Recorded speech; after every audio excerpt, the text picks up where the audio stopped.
You're listening to the Business Brain Food Podcast.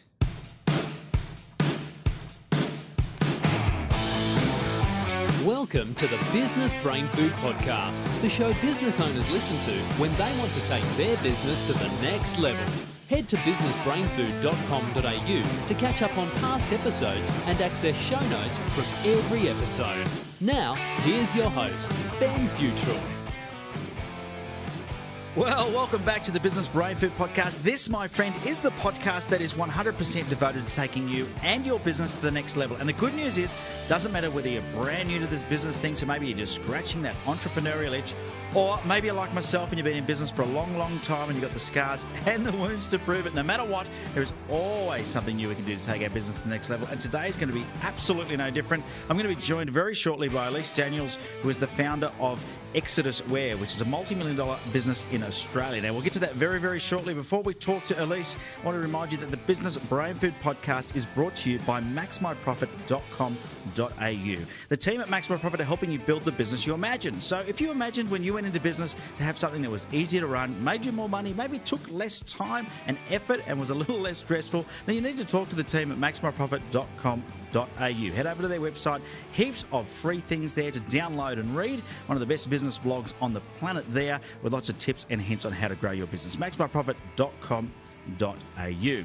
Well, as alluded to, I've got Elyse Daniels coming on today, and in 2009, Elyse took a niche idea she had for a fully customizable jackets inside and out and turned it into a multi-million-dollar business. Exodus Wear is now producing a range of custom apparel that is sold Australia-wide to schools and sporting and community groups, and it has been going gangbusters. Welcome to the show, Elyse. Thank you so much for having me, Ben. Hey, my absolute pleasure. Now, I think, one of the things that our listeners love hearing is the story of how you got there. And, you started this at 21, I believe? Yes, so I got there with a lot of mistakes. So why not tell, what sparked you to start your own business at 21? I mean, a lot of 21-year-olds are out there partying, they're doing all that, fun travel stuff, and here you are starting an Australia-wide multi-million-dollar business. I actually was trying really hard to not start a business, to be honest. So I come from an entrepreneurial family. My parents have their own business, which they started when I was probably 11 or so. And my dad started it at a time when the internet was kind of just new. No one really had websites or anything like that. And the only way to get business was to cold call. And so every day I'd see him get up, put his suit on, he'd leave, 7 o'clock in the morning, and he would just walk the streets of the CBD, door knocking to try and get, the business off the ground. And I remember it took months before he got the first sale. And I remember thinking, my goodness, that looks really, really hard. And I'm not going to do that. I'm going to go get a comfy corporate job. I'm going to get a uni degree and it's going to be great. And none of this hard small business stuff. So, inevitably I went against everything I said that I was going to do and ended up starting a business. But isn't it funny, though, that watching your dad at that point, you'd made a decision, I don't want that, because that's what you thought was probably normal. Yeah, exactly. And, I just think at the time I was like, no, why would you start a business? When you can get paid by someone else and, what is the pros and cons of it? But it took me having my first part-time job with a real company for me to realize that I wasn't really made out, to be in a corporate organization or a large organization. And so I only ever lasted 6 months part-time working for someone else before inevitably I joined the family business for a period of time. And it was actually while I was working for my parents. So their company is Gem Promotional Products. They do a range of branded merchandise and apparel. So I learned a little bit about, customization, but really didn't know that much, to be honest, when I decided that I was going to dive in and, thought that there was an opportunity to do a bit more creative concepts in the, leavers wear market or these Year 12 jackets and jerseys. And so without a business plan, without any sort of ideas, I just took my first order, stuffed the whole thing up, of course, and pretty much had to spend, 3 months trying to find a factory just to fix this problem that I had created. And by the time I got to the end of it, I was like, what, if I had just gotten it right from the first, starting point, maybe there was actually, something here. And so I thought, I think there's a business here. So I approached my parents with the concept and said that I needed a $6,000 investment. Don't ask me why I needed $6,000 because it was all on random stuff, to be honest. I had no idea what I needed money for, but I needed $6,000. And so I pitched my dad over the, dining table because we still lived together at the time. And he said no. He said, no way.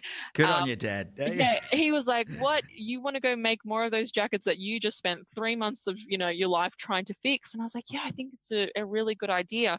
And, truly, there's no other way to put it besides that I just nagged him. I lived with him. So 24/7, I just nagged him and guilted him. And eventually he just gave me $6,000 to shut me up and thought he'd never see the money again. But I'm happy to say that I was able to pay him back. And, he definitely has helped me a lot over the years, but I feel like he got his initial investment back. Yeah, great stuff. And he must be proud now to see that you're doing so well. I think so. I think it, really changed the dynamic of our relationship because, when you're an entrepreneur, it's kind of like one of those things that until you've done it, you have no idea how difficult it can be. And it really kind of almost gives you this camaraderie with other people who have been in the same experience as you. So we relate a lot on, the stresses of running a business and having that sort of weight on your shoulder of, the buck stops with you. So we connect on that level a lot, and it's, made us really quite close. But ironically, like when I worked for him, there was two of us in one business was too many. So that's why I had to, start my own business because we both want to be the boss.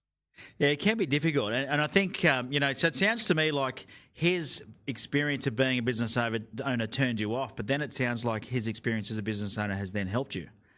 Massively. And ironically, so I always tell this story, but I say that my dad Mr. Miyagi'd me. So I don't know if you've watched The Karate Kid. Absolutely, yes. Yeah, one of my favorite movies. And so when I started working for him, I was, a hotshot young university graduate with a marketing degree.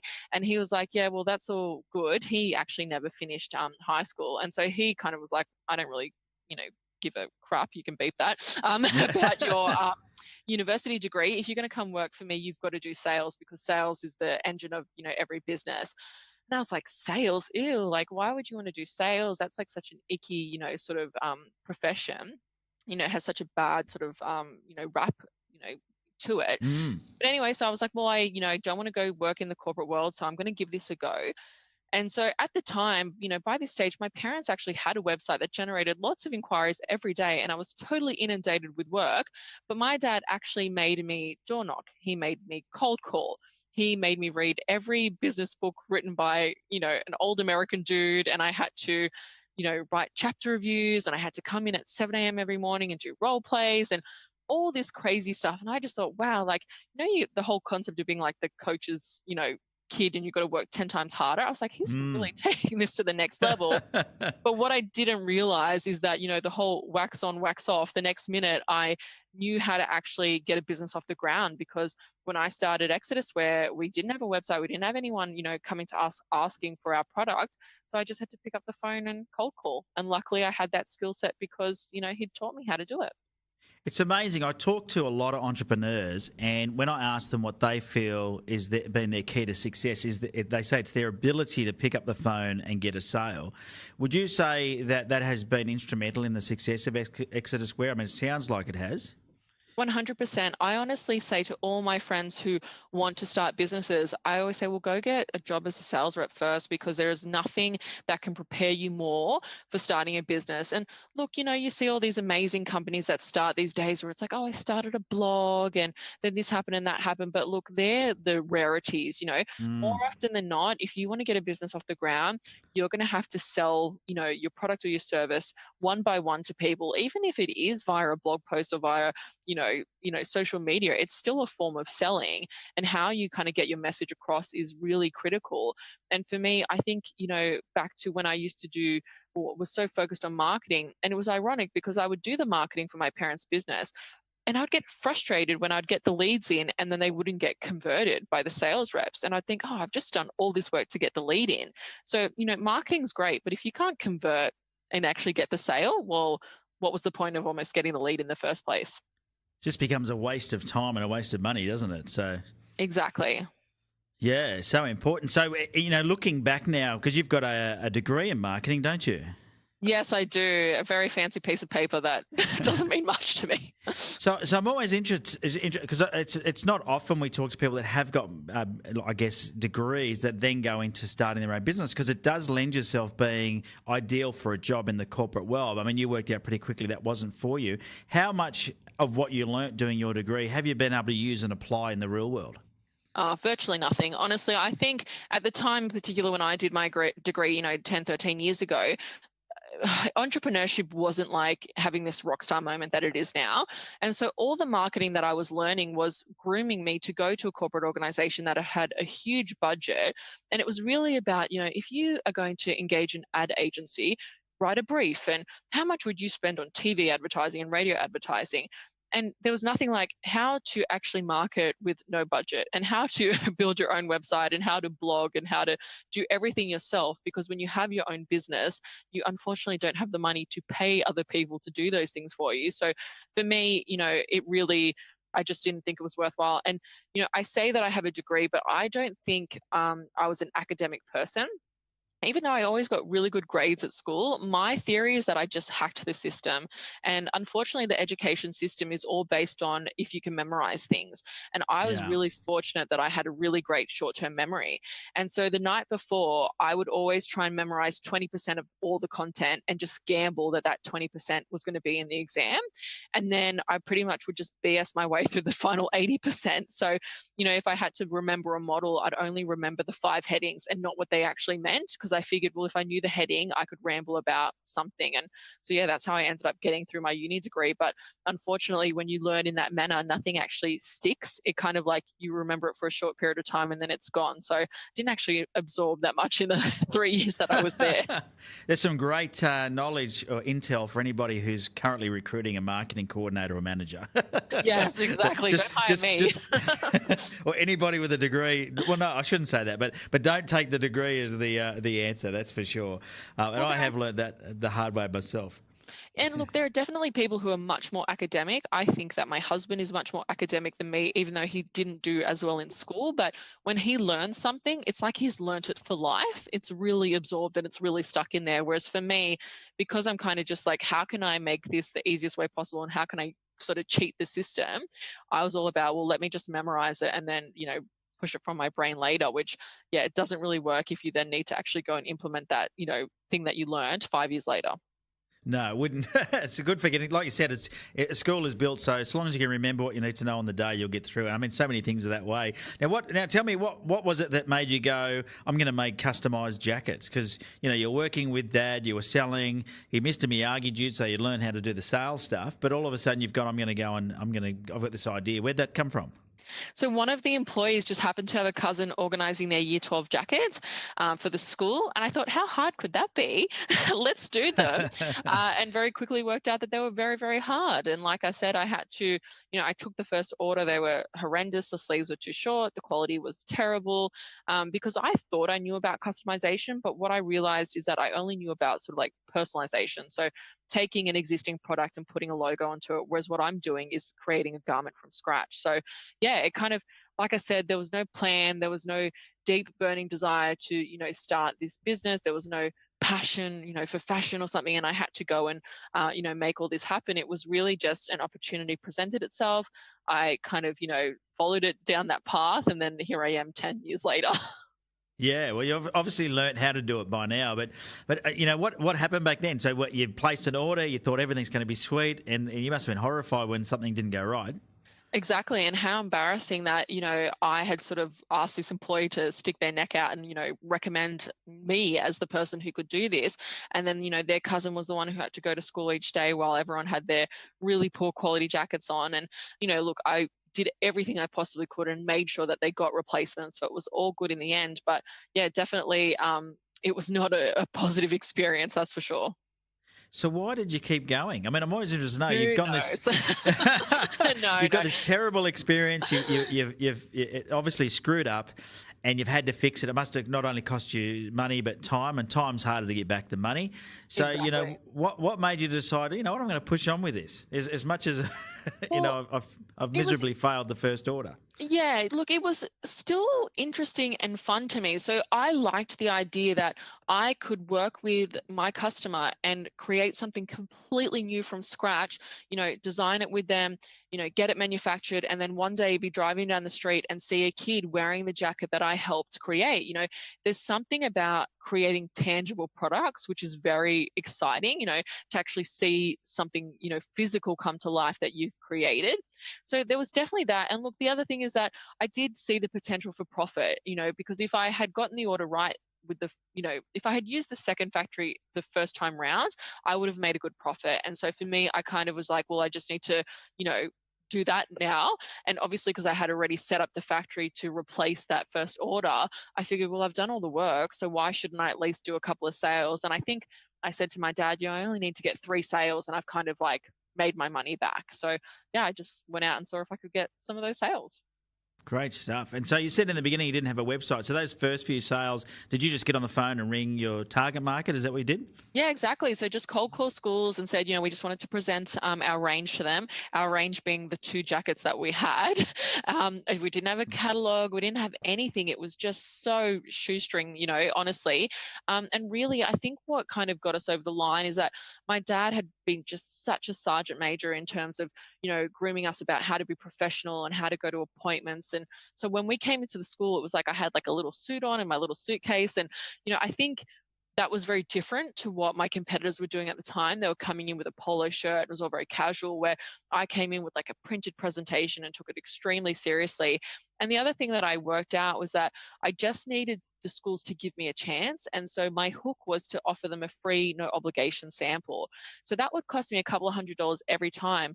But I figured if I get the sample right and they're happy with it, why on earth would they go with someone else when they've got a physical product in front of them that is demonstrating that I'm going to be able to, achieve what they want? And, we still to this day offer that, because it's kind of like, why wouldn't you give us a go and let us make a sample? And if we make the sample right, why not go ahead? Yeah. And that's so, and it's like try before you buy, really, isn't it? Exactly. Been working for years in the old marketing world, so if you've got a business where you can provide a sample, it's always a good idea to do it, because it can win you the work. I mean, not only does it show them the quality of what it is you do, it shows them your commitment, and I think that's a big part of it. Exactly. And the other thing for me is that obviously it's custom made. There's a lot of communication that goes on between the factory, our team, the school, the students. And so we want to make sure that there's one physical jacket made so that we can make sure that everyone is on the same page before we go and produce, 100 or 150 of them, because there's no fixing them once you make them. They're all individually personalized. So you have to get it right. Great stuff. Now, tell us about the evolution of the business, because I'm imagining now it's not you just cold calling schools. What is the way you market yourself now? What's been your best marketing strategy? Ironically, we still cold call schools. We never, ever are going to give that up, because it's just something that works for us. So at the start of the year, we have now our own telemarketer who books the appointments for the sales reps. The sales reps go out, present the range. We do the same thing of, doing mock-ups, then we offer the physical sample and go through that whole process. So sometimes I think people, and even myself, I've gone through phases where we've done advertising and all sorts of different things. And I was like, why are we doing this when we've kind of like nailed our formula? So really like that's the main thing we do. But then I do invest a lot of time in search engine optimization. So our website ranks really well. We get some really great inquiries coming through. And honestly, we just keep it pretty much at that. Like those are the 2 avenues, because, I've done all sorts of different things in the past that I feel like I just threw money at things because, I don't know, maybe I was bored or just wanted to test it out. And now that I've tested it out, I kind of just know what works for us. And so I kind of just don't change it, don't break it if it's not, and don't fix it if it's not broken. Yeah, it's so important. I last episode I had Alan Dibb on, and Alan is an author who's written a #1 best-selling book on marketing, and he talked about, make sure you test and measure and keep, pumping up your winners and stop your losers. And I think that's so important in business, is to make sure that once you have a formula that works, just keep on pushing it, Well, I think that's the problem almost with entrepreneurs, is that we almost can't like just accept that we've solved the puzzle.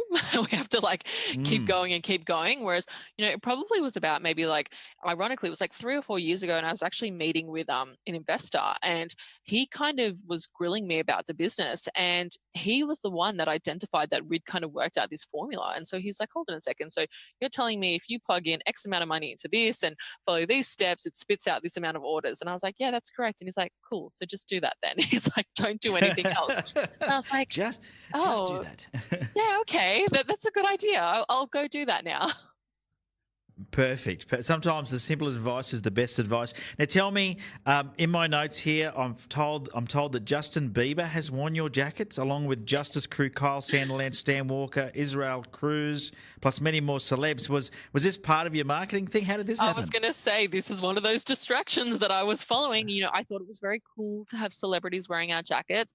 And look, it was great. We didn't pay a cent for any of those celebrities, not even Justin Bieber. I just hacked my way through it to get him to wear, one of our jackets. And it was great to have that credibility to say that he'd worn a jacket. And it was really good at the time. But for me, I can 100% say it didn't translate to sales. We're not an e-commerce business. We're B2B. It's not that you can get the instant gratification of purchasing online. And that's where celebrity endorsements are generally really good. You see Kate Middleton or someone wear something and then you go buy it online. That's not the case for our business. So I kind of went, you know what, we got the Beebs. That's like the top, kind of guy. I think we're good now. And we don't really focus that much on celebrity, kind of endorsements unless they approach us and they want to get something made. Yeah, the jacket that Biebs wore. There you go. Yes. So tell us, you mentioned earlier on in the chat that you and your dad now can relate to things because of the stresses in business. But, what are the things right now that you still feel as an entrepreneur, are hard for you to come to terms with or to deal with? Oh my goodness, there's so many. For me, and I guess this business in particular, the biggest struggle is that we are manufacturing a bespoke product, small runs, individually personalized with English names offshore. So, we're manufacturing in China, Pakistan, and Sri Lanka, and just managing that is intense. Obviously, we just finished Chinese New Year, and no matter what, every single year, the Chinese work really, really hard 11 months of the year. And then when it's time to party, they're like, see ya. They don't care if they're halfway through your order.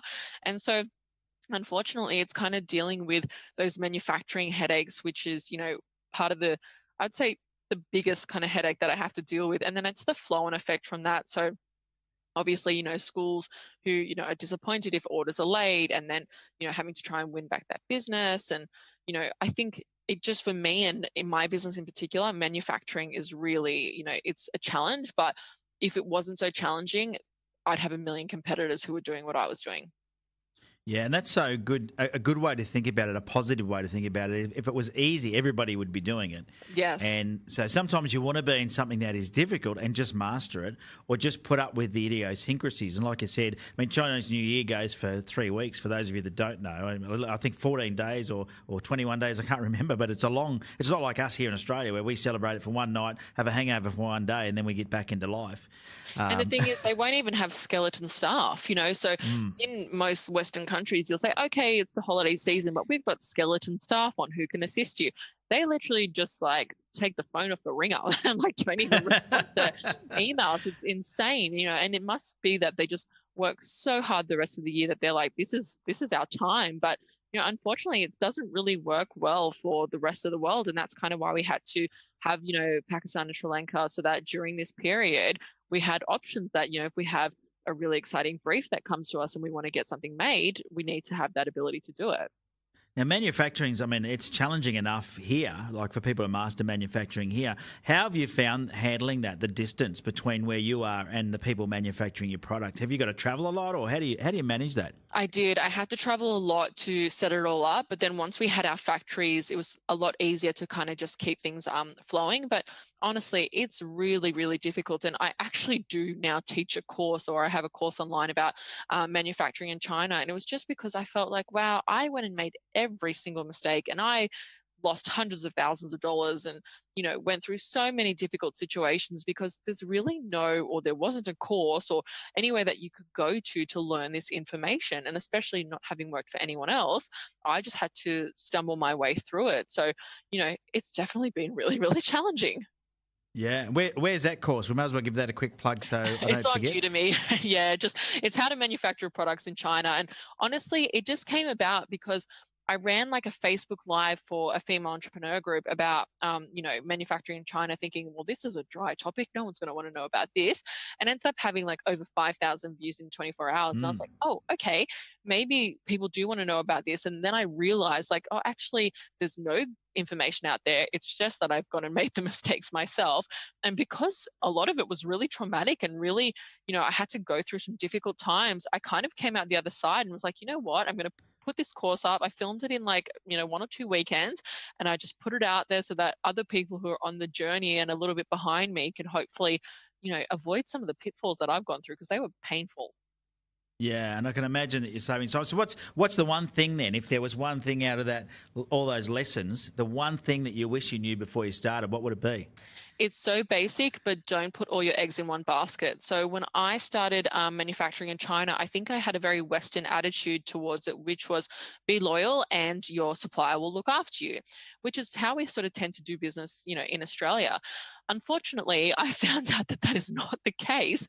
And, not to say anything about different cultures, but it's just a very different mentality there where, we had the dollar crash in 2014/15, and I said to our factory, who we'd been very loyal to for 6 years, I was like, okay, so the dollar's like really seriously crashed here. Like, what are you going to do about the pricing?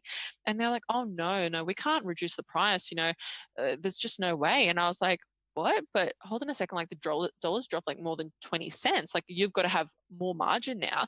And I wasted so much time going backwards and forwards with them, just being almost like in disbelief that they weren't like reducing the prices, that it cost me hundreds of thousands of dollars just because I did nothing. And it actually got to the point where I had to, stop all production. I was like, well, that's it. We're walking out, because if you're not coming to the party with this, like, we can't keep going. And it was at that point that they dropped the price by like $10 or something ridiculous. And that just showed me that when the opportunity presents itself, they're going to obviously pick the option of making the money and putting it in their pocket, as opposed to maybe, fostering the relationship that they've had. And look, that's just my experience, but I know I've spoken to a lot of people in, similar situations where everything seems amazing, and then there'll come a time in a day where you find the true colors of who you're working with. So for me, it's always backup factory and backup countries, because you just don't know, what's happening in a country that could potentially impact, the manufacturing. There could be, a change in like tariffs or, things like that. So I'm all about backups. Great tips, great tips. Now, you talk a bit about team, and obviously, so how many in your team now? So we have 12, and then we also obviously have a lot of freelancers and, casuals that help us during different periods of the year. So how do you go about finding great people to help you grow your business that get in? Like, I'm assuming that your team are wide and varied. You'd have some that are, talking to people overseas. You've got some that are out in the field selling. You've got some internally doing design, I'm guessing. So how do you go about making sure that you select the right people and they all work together well? What I've learned over the years is that you have to identify people's strengths and work towards that. So I was very lucky, but it also kind of fooled me that my first hire, she was just great at everything. She could telemarket, she could do graphic design, she could see customers. It was, she just had Wow. it all. So the problem with that is when I hired more people onto the team, I expected that everyone would be able to do the same, type of work that she could. And I very quickly realized that that wasn't working. And I felt like me pushing them and being like, well, how come you haven't, made your calls today? Or how come you haven't done this? Would end up with, them not being happy with their job and, wanting to leave. So in the end, I ended up like splitting all the roles essentially and really identifying what people were strong at and just focusing in on that and just getting them to do that one specific thing.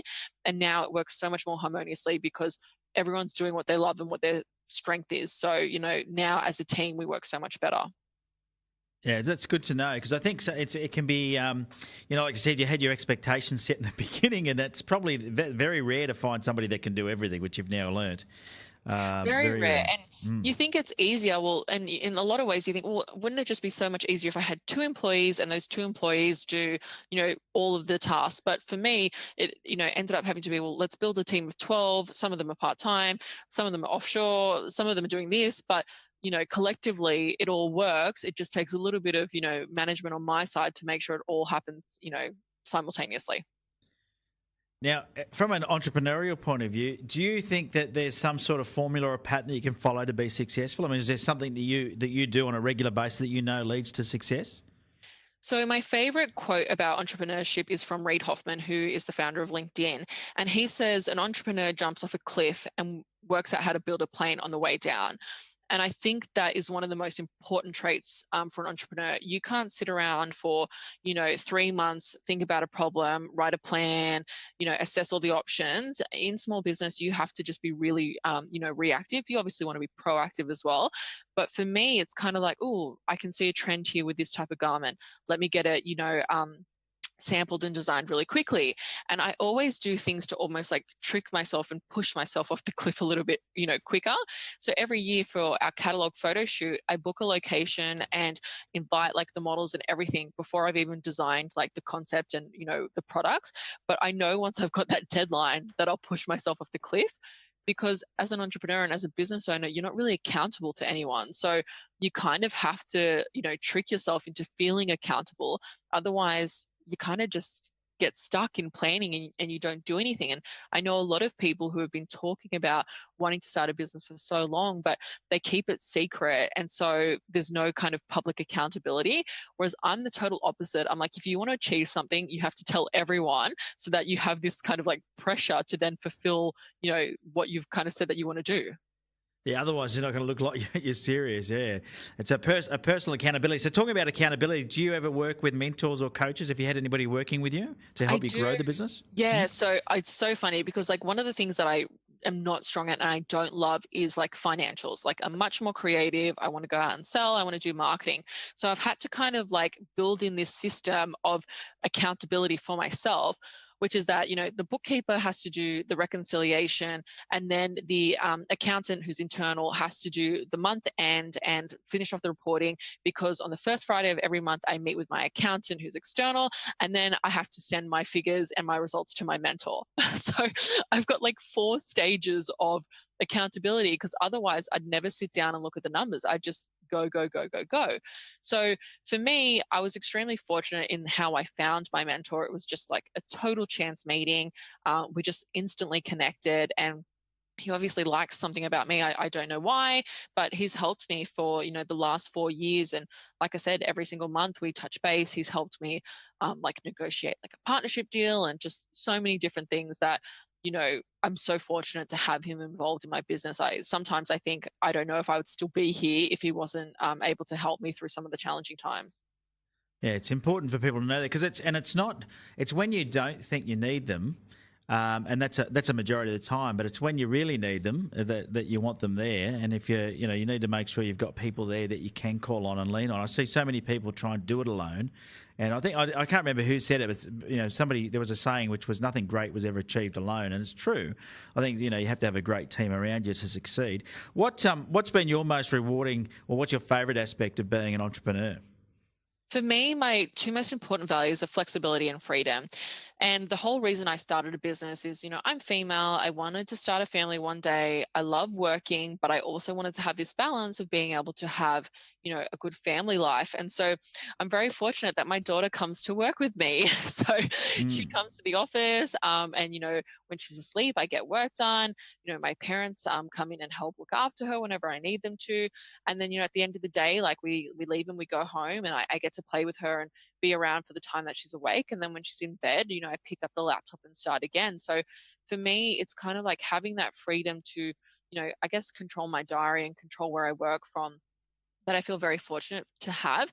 And I know so many people want that, but obviously there are, I guess, consequences to it, which means that sometimes you don't have that switch off period because you're always constantly working to try and fit it all in, but just in a different format. I don't work 9 to 5 and at 5 p.m. turn off and, never look at my laptop again. But for me, it's what works, and it's kind of what fits into the lifestyle that I want. So I'm very grateful for it.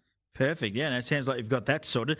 How do you define success? I mean, here you are now, multi-million-dollar business, travelling well, got a good team of people around you, fairly successful. At what point do you go, I've had enough? Are you now going global? What's your plans?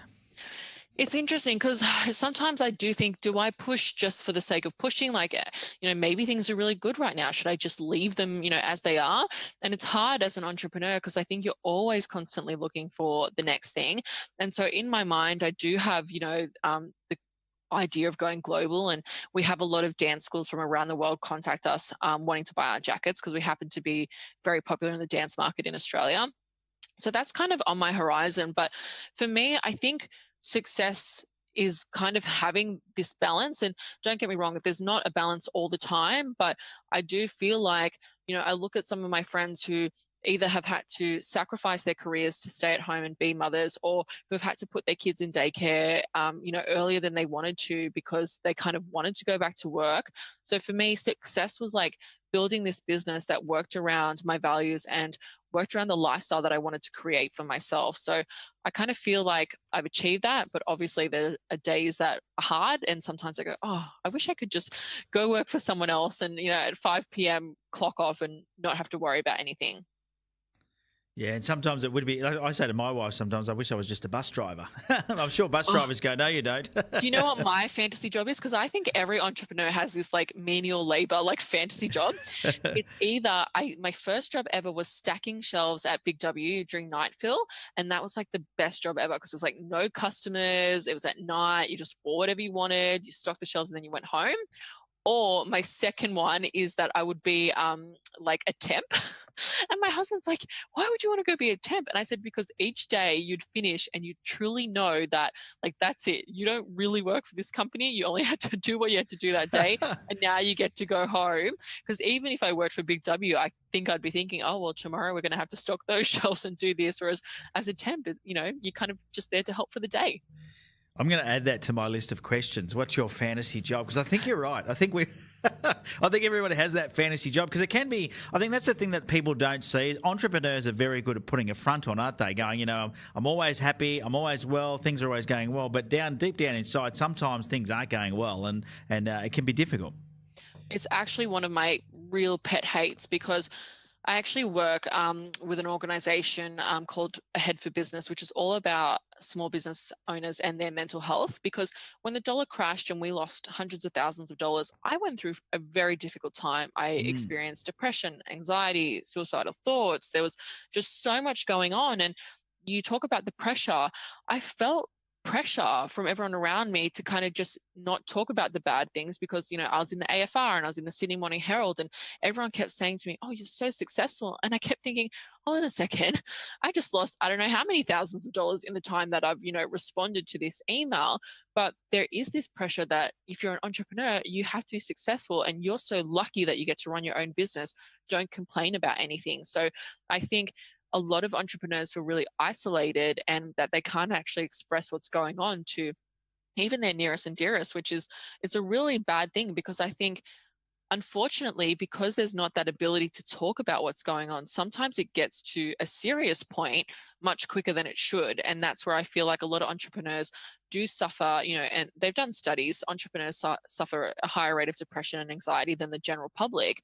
And I think it's almost because it's like you can't ask for that help and get that support because society doesn't expect you to be in that position. So maybe this would be a great opportunity to give Head for Business a plug. I haven't heard of this organisation, which surprises me. So tell me a bit about what they do. So it's an online portal and it's all about pulling the resources that exist out there for small business owners to be able to look after your whole business. So not just, common things like your finances and all of that sort of stuff, but it's actually about, okay, well, do you need to speak to someone about the fact that you're struggling with cash flow, or do you just need to speak to someone about how you're feeling? So it's kind of this holistic approach that your business can't be successful if you as an entrepreneur are not feeling good yourself. Otherwise, you're kind of like, okay, the business is thriving, but you're doing really poorly. So yeah, I've been working with them for, I think it must be 18 months now. And, they kind of found out about me because I actually shared my story. I think it was in Sydney Morning Herald or something like that about the anxiety and depression that I had gone through. And all these people reached out to me and were like, whoa, like I've got my own business. I've been going through this. No one ever talks about it. I thought I was an idiot. I thought I was a failure because, this has happened to me. But the media only wants to write stories about successful unicorn companies who raise billions of dollars and, go to Silicon Valley, and they're very much like rare. They're not the norm. The norm is, mum and dad businesses, young entrepreneurs, putting all their savings into something and risking it all.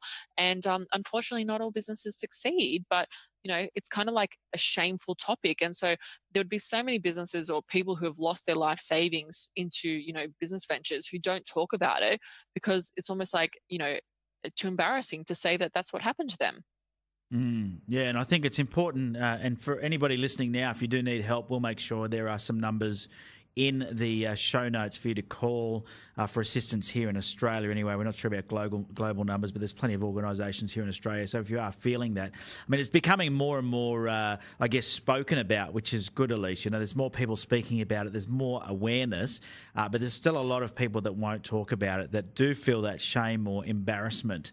And I think that you should be proud of what you've done, regardless of whether your business idea succeeded. You know, you've had a go, and I think that's the thing. Is it can be very hard for someone to admit they've failed. That's the problem.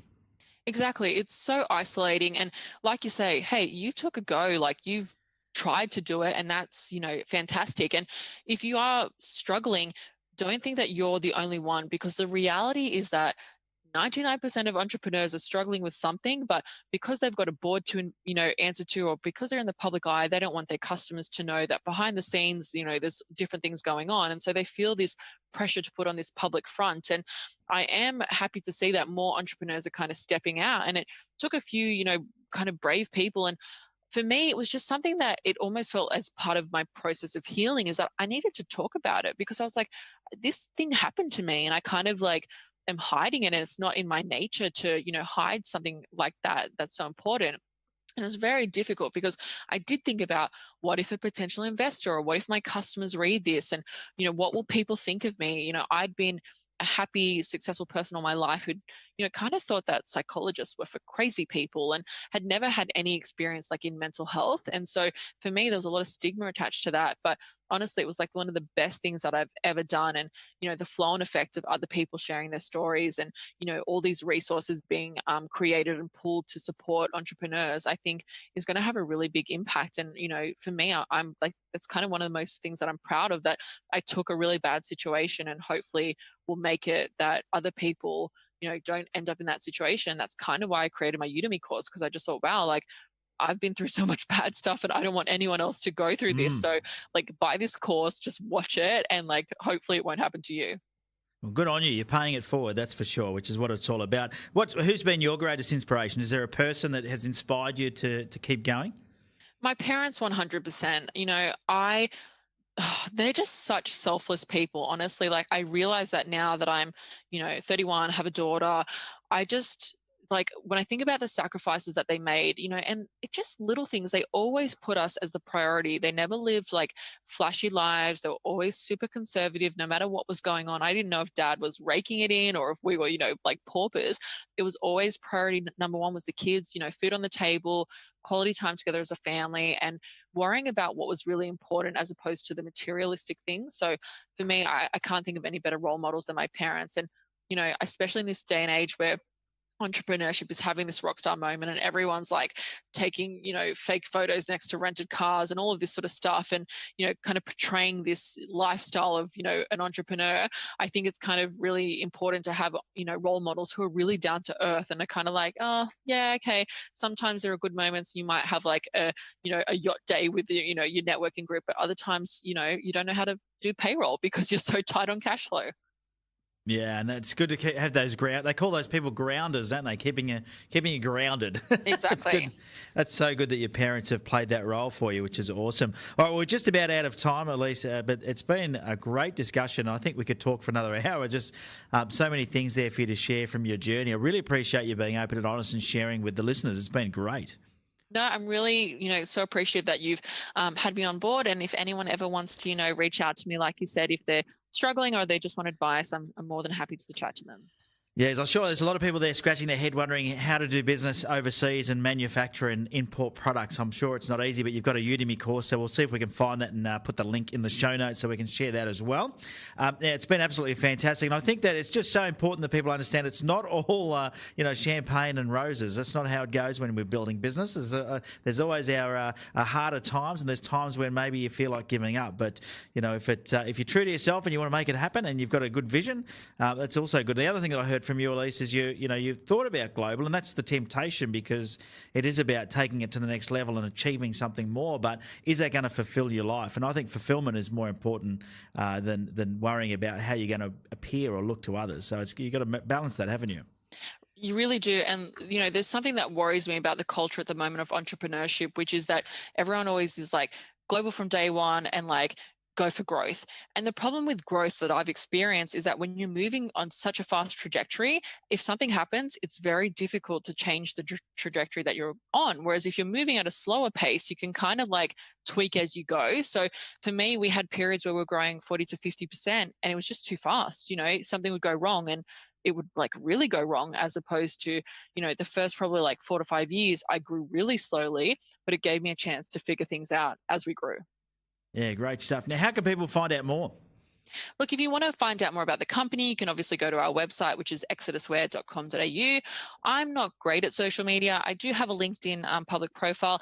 And then I kind of have like a secret passion project, which is my YouTube channel, which I put under like a different brand because I didn't necessarily want it associated with the company. It's called Synoply, which is SYNP. Snoply. I don't even know how to spell it because we'll put it in the show notes. But I kind of like make videos about entrepreneurship and I vlog and stuff. And it's kind of just like a little outlet for me. So if you want to see like some behind the scenes, that's kind of where I'm at. Yeah, good stuff. Now, yeah, so head over to Exodus Wear. Exodus Wear has a product range of jackets for, I guess, what, schools and clubs, essentially, isn't it, that you custom design? Yeah, they're our main markets, but we obviously do corporate jackets. We kind of call them like special occasion jackets. So like we're working with a company at the moment who's having their sales conference in Croatia. And so they want like a really special jacket with custom lining and all that sort of stuff in it. They don't want just kind of like an off the shelf jacket with the logo. So any special occasions for groups of 25 or more, feel free to contact us. Exodus, where's the place to go? Well, we'll put all the links into the show notes so you can go and grab those later if you weren't able to write anything down or you missed it. We'll make sure that you can get those links. You can head across to our website, which is businessbrainfood.com.au. It's episode 209. So just look for episode 209. All the links will be in the show note, making it easy for you to be able to click on those links and visit Elyse's site and any other information that we've talked about. We'll link to everything. So anything that we've discussed, Mike, our amazing show note writer, will pick up on the links and put them in there. Thanks, Mike. Quick shout out to you. He does a great job, Elyse. He goes through and listens in detail and writes everything down. It takes a lot of people to put together, a podcast. I know that. So yeah, it's good to have a good team. I've got a great team of people from guest selection to editing to production. It's all there. All I do is the easy bit, talk to you. So there you go. The fun bit.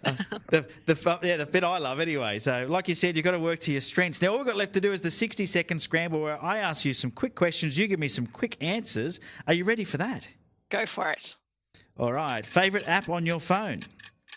Oh, I'm actually obsessed with the settings app, which tells you how much time you've been in apps so that I don't spend too much time in apps. Do you have a hidden talent? Oh God. I used to be like a professional roller skater. Is that a talent? A professional roller skater. There you go. Yeah, I went to nationals.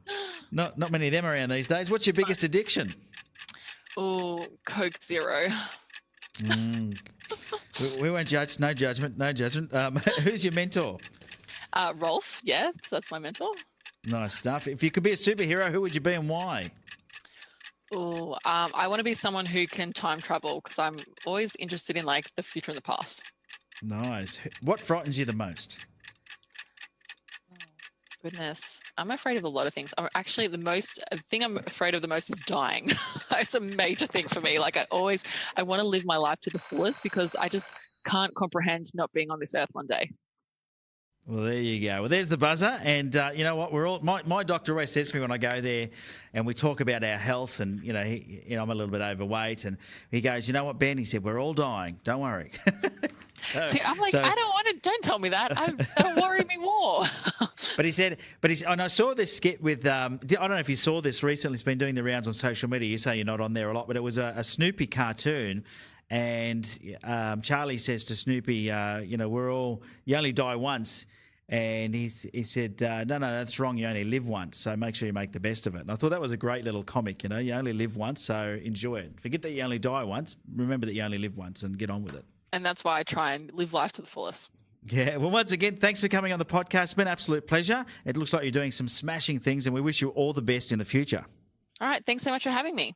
Hey, my absolute pleasure. Now, if you've enjoyed today's podcast, head across to the iTunes store or the Stitcher app or wherever it is you're listening to this. Leave an honest review or rating. We do read them all, and we love to get your feedback. And, of course, you can head across to businessbrainfood.com.au and go to episode 209 and get access to anything that we spoke about today in the show notes, all the links to anything that we talked to that is a website or a product or something that Elyse has done or a social media, etc. We'll have that there, including the vlog that she tries to keep under wraps. We'll make sure there's a link to that there as well, so you can go and check that out. Now, today's podcast was brought to you by maxmyprofit.com.au. If you need some help to get your business to an amazing level where it's working smoothly and providing you with great profitability and the freedom to do what you want with your life, head across to maxmyprofit.com.au. The team there are just waiting to help you build the business that you imagined. All right, well, thanks again for joining us for the Business Brain Food Podcast. I've been Ben Futurell. You've been absolutely wonderful for listening in. Until next time, have a profitable day.